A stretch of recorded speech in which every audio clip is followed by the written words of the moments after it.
the relationship between religion and divorce is complicated and varied. Different religions have different perceptions of divorce.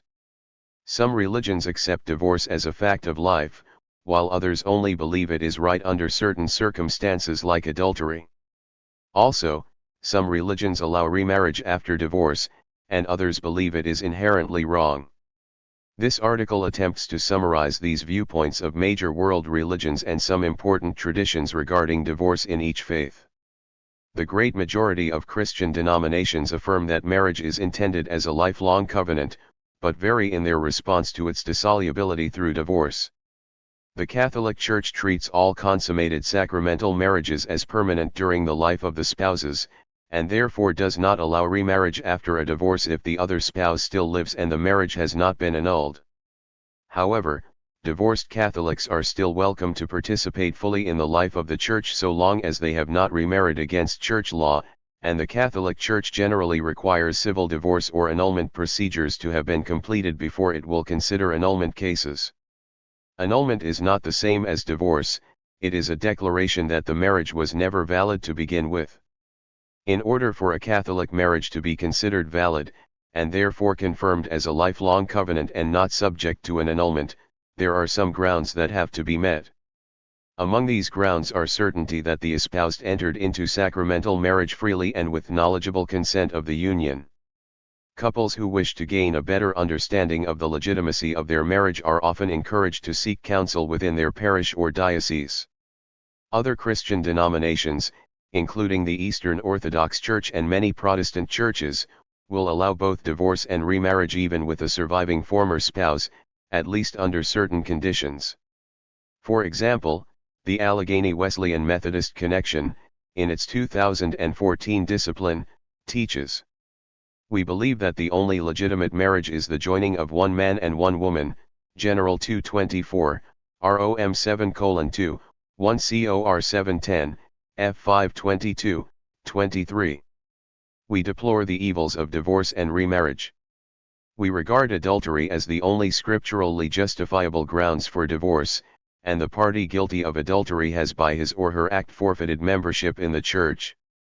In the case of divorce for other cause, neither party shall be permitted to marry again during the lifetime of the other, and violation of this law shall be punished by expulsion from the Church, Matt 5:32, Mark 10:11, 12. In the carrying out of these principles, guilt shall be established in accordance with judicial procedures set forth in the discipline. In societies that practiced Puritanism, divorce was allowed if one partner in the marriage was not completely satisfied with the other, and remarriage was also allowed. The Church of England also took an indissolubilist line until 2002, when it agreed to allow a divorced person to remarry in church during a former spouse's lifetime under exceptional circumstances. Bible commentary on divorce comes primarily from the Gospels of Matthew, Mark, Luke, and the Epistles of Paul.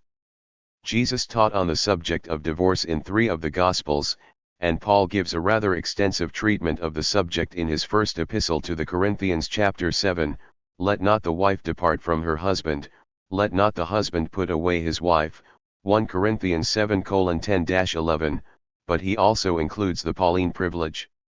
He again alludes to his position on divorce in his epistle to the Romans, albeit an allegory, when he states, "For the woman which hath an husband is bound by the law to her husband so long as he liveth.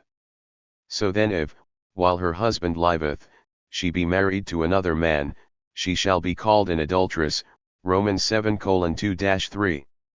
In Matthew 5:31, 32, Matthew 19:1, 10 and Mark 10:1, 5, Jesus came into conflict with the Pharisees over divorce concerning their well-known controversy between Hillel and Shammai about Deuteronomy 24:1, 4 as evidenced in Nashim Gittin 9:10 of the Mishnah.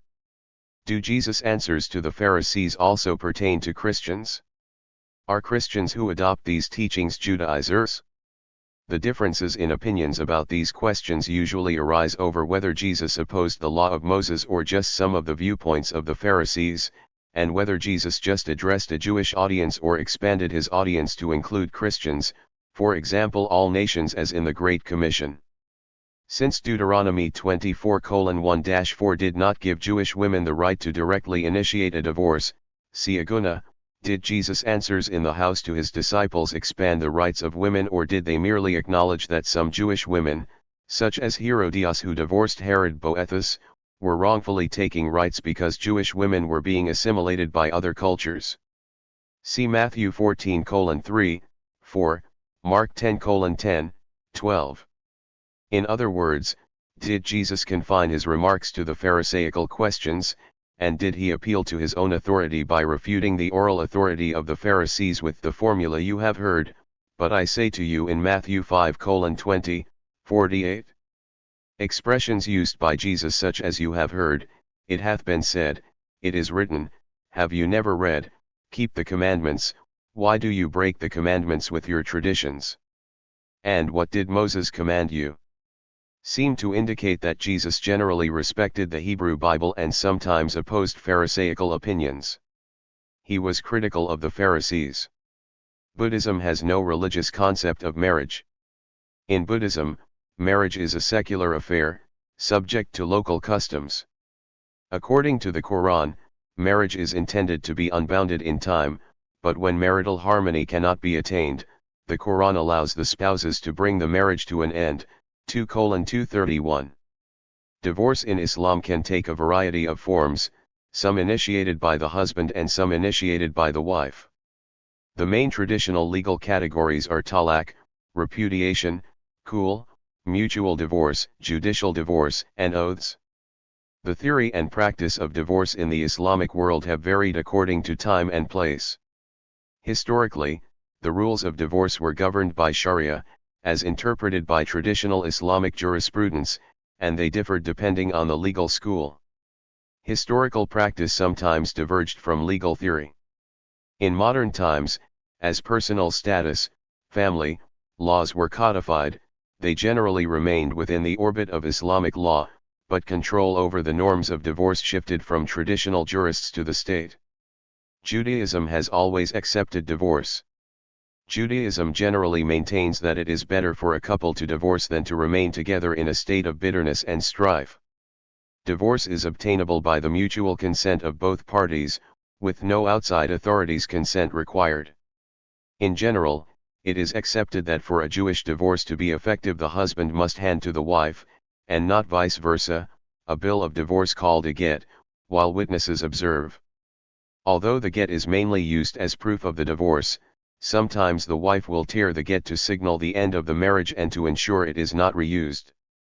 However, from ancient times, the get was considered to be very important to show all those who needed to have proof that the woman was in fact free from the previous marriage and free to remarry.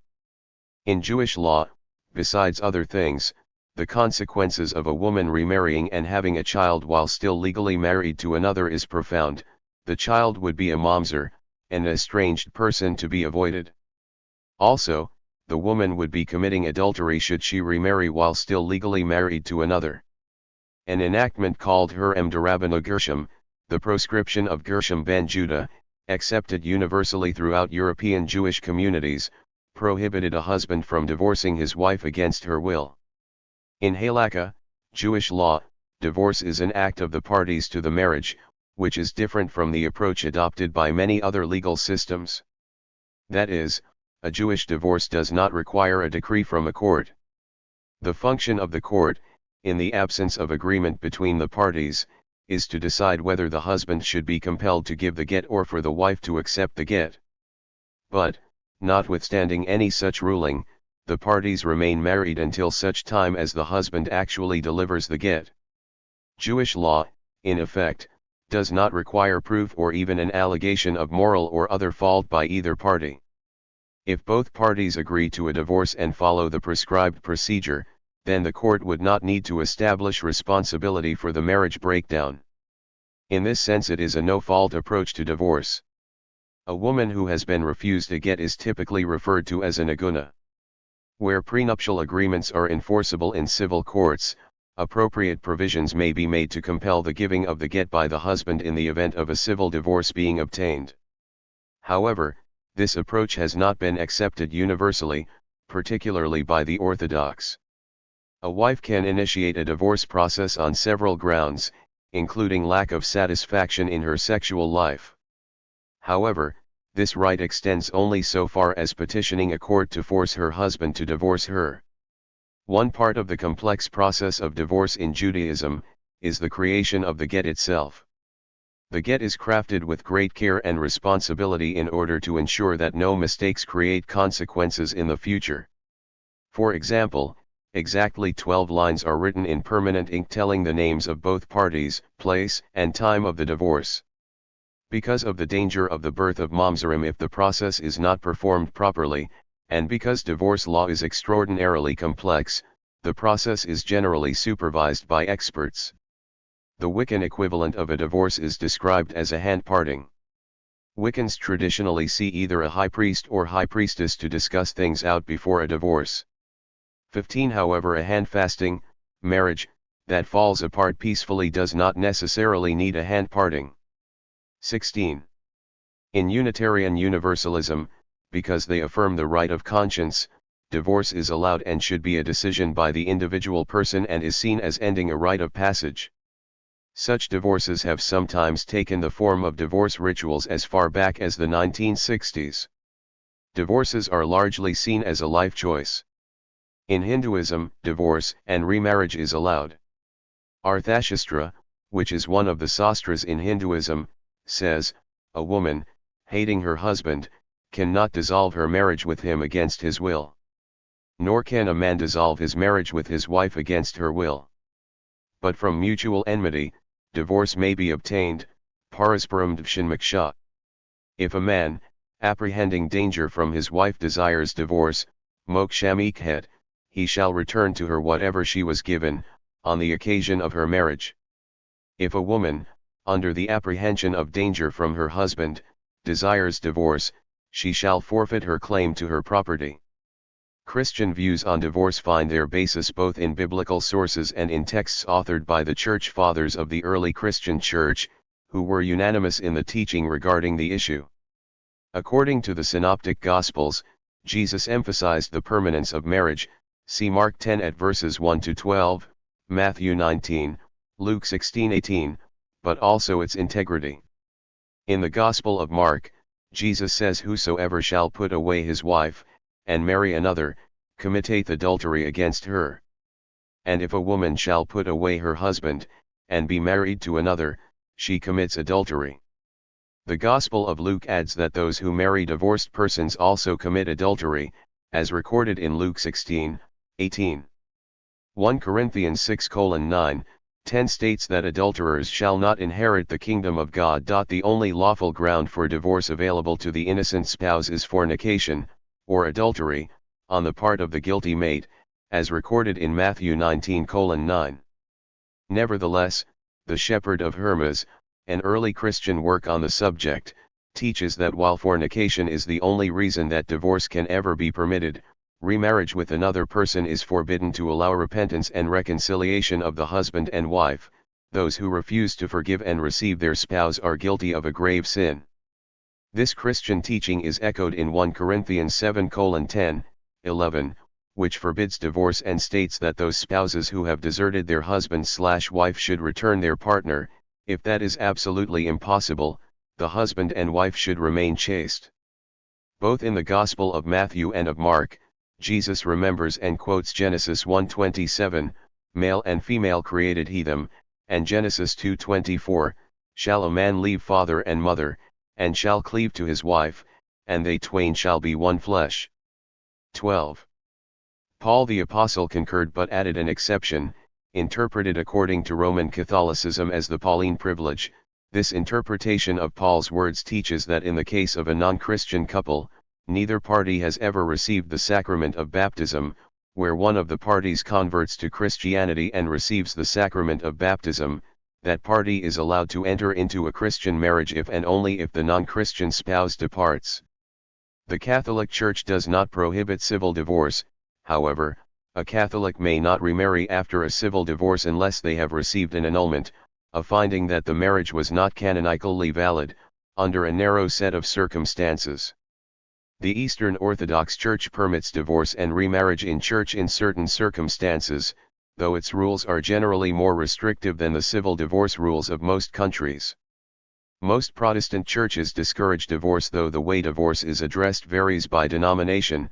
For example, the United Church of Christ permits divorce and allows for the possibility of remarriage, while denominations such as the Mennonite Christian Fellowship and Evangelical Methodist Church Conference forbid divorce except in the case of fornication and do not allow for the remarriage of divorced persons. With respect to Christian states, the Christian emperors Constantine and Theodosius restricted the grounds for divorce to grave cause, but this was relaxed by Justinian in the 6th century. After the fall of the empire, familial life was regulated more by ecclesiastical authority than civil authority. Roman Catholic Church. Although marriage was not yet dogmatically defined sacrament, by the 9th or 10th century, the divorce rate had been greatly reduced under the influence of the Roman Catholic Church, which considered marriage to be instituted by God and Christ indissoluble by mere human action. 24 Marriage was later dogmatically defined as a sacrament, beginning in 1208, when Pope Innocent III required members of another religious movement to recognize that marriage was a sacrament as a condition for being received back into the Catholic Church. In 1254, Catholics accused Waldensians of condemning the sacrament of marriage, saying that married persons sin mortally if they come together without the hope of offspring. In 1439 the Council of Florence defined marriage as a sacrament, solidifying the development of doctrine from the previous 12 centuries, and described marriage as insoluble since it signifies the indivisible union of Christ and the Church. The passage follows, although the separation of bed is lawful on account of fornication, it is not lawful to contract another marriage since the bond of a legitimately contracted marriage is perpetual. Although divorce, as known today, was generally allowed in Western Europe after the 10th century, separation of husband and wife and the annulment of marriage were also well known. What is today referred to as separate maintenance, or legal separation, was termed divorce mensa et thura, divorce from bed and board. The husband and wife were physically separated and were forbidden to live or cohabit together, but their marital relationship did not fully terminate. Civil courts had no power over marriage or divorce. The Catholic Church historically opposed the legalization of civil divorce in Catholic countries. For example, when Republican Spain legalized divorce in Spain for the first time, Pope Pius XI wrote, "The new Spanish legislation, with the deleterious introduction of divorce, dares to profane the sanctuary of the family, thus implanting, with the attempted dissolution of domestic society, the germs of saddest ruin for civil well-being."